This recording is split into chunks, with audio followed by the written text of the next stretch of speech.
Bien, vamos a iniciar entonces hablando de información internacional y tiene que ver específicamente con lo que ocurre en Estados Unidos y el llamado Título 42, un tema que ha dado mucho de qué hablar en los últimos días y finalmente un juez federal bloqueó el final de este Título 42 argumentando que el gobierno del presidente de Estados Unidos, Joe Biden, no actuó de acuerdo a los procedimientos adecuados para finalizar esta medida.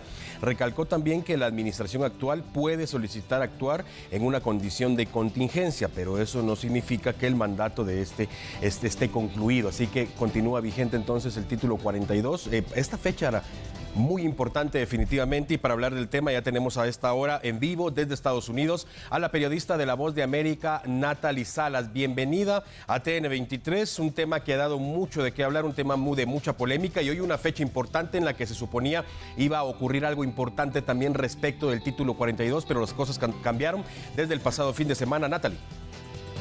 Hola, muy buenas tardes, Alan. Buenas tardes a los amigos de TN23. Bueno, sí, como tú lo señalabas, estos planes de la Casa Blanca de ponerle fin a la vigencia del Título 42 el día de hoy, 23 de mayo, quedaron por fuera cuando el pasado viernes el juez federal por Luisiana, Robert Summerhays, falló a favor de la continuidad del Título 42. Hay dos aspectos importantes en esta demanda de 24 estados del país. El primero tiene que ver con lo que tú decías, que son fallas en el procedimiento que los Centros para el Control y Prevención de Enfermedades, los CDC, que se conocen así por sus siglas en inglés, pudieron emitir cuando anunciaron el levantamiento o el posible levantamiento de esta medida por razones sanitarias, pero al mismo tiempo también porque estos estados argumentaban que podría enviarle un mensaje erróneo de que las fronteras estaban abiertas y esto podría acumular una gran cantidad de personas intentando cruzar a estos estados fronterizos y pondría incluso en riesgo los mismos sistemas sanitarios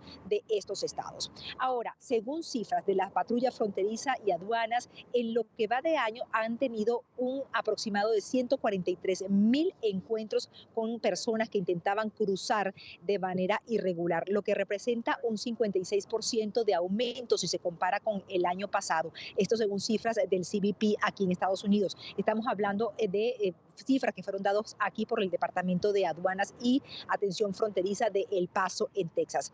Yo me encuentro en este momento justamente, aquí está la barra, el muro, y después pasando el muro está Ciudad Juárez. Y ahí mismo hemos constatado la presencia de una gran cantidad de migrantes que tenían la esperanza de que sus casos fueran escuchados en las Cortes de Inmigración aquí en Estados Unidos si se levantaba el Título 42. Pero al continuar en vigencia, estas personas serían devueltas a sus respectivos países de origen sin ningún tipo de beneficio de que su caso fuera escuchado. Es como una devolución express.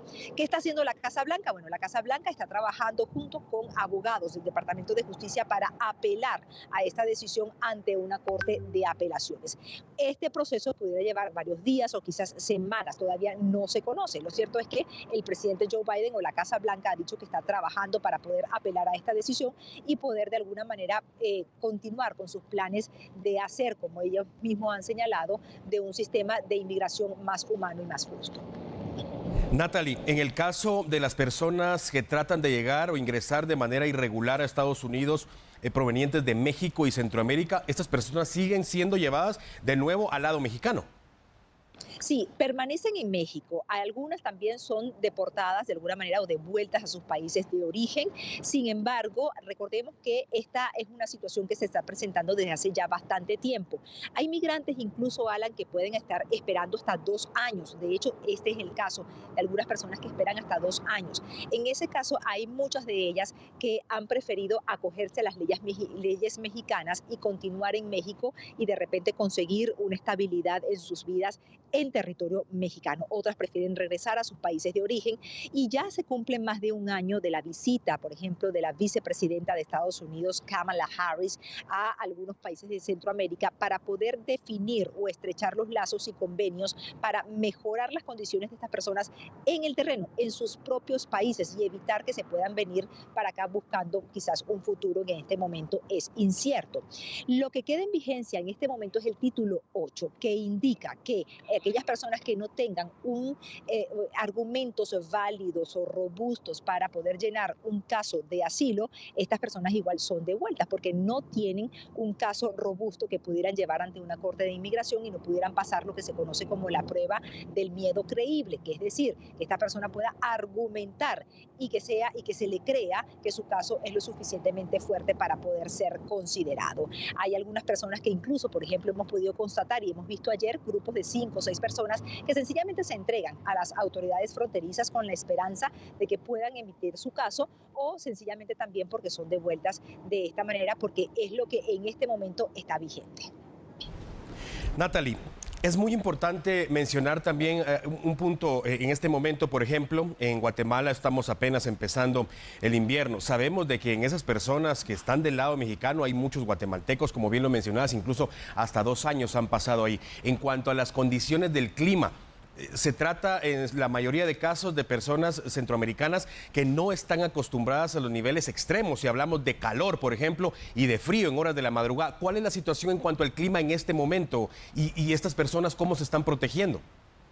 Bueno, fíjate que esto es un tema bastante interesante porque por líneas generales o en general se aumenta el número de migrantes durante esta época porque las temperaturas son un poco más agradables. No estamos hablando de un frío extremo, sin embargo en la noche sí baja la temperatura y en la madrugada. Ahora bien, no es tampoco comparable a un invierno, pero también la patrulla fronteriza daba cuenta de que estas altas temperaturas también ahora que estamos llegando al verano, en este momento estamos en primavera y las temperaturas son un poco más agradables, pero en verano hay un calor extremo, lo cual también trae episodios de deshidratación, personas que se pueden desmayar, y es por eso que hacen este llamado a las autoridades fronterizas diciéndole que las fronteras no están abiertas y que no se dejen llevar por coyotes o polleros, como se les conoce también por aquí, o personas que estarían valiéndose de que estas personas le creen, de que algunos migrantes les creen para poder ganar algo de dinero y le dan falsas promesas de que las fronteras sí están abiertas cuando no lo están. Es el llamado que hacen las autoridades fronterizas de Estados Unidos en todo momento. De hecho, también lo ha indicado en varias oportunidades el propio secretario de Seguridad Nacional, Alejandro Mayorkas. Muy importante definitivamente, Natalie, porque lamentablemente este tipo de noticias se presta para muchas especulaciones y muchas personas son engañadas para tratar de llegar a Estados Unidos cobrándoles grandes cantidades de dinero y finalmente las fronteras continúan cerradas allá en la gran nación.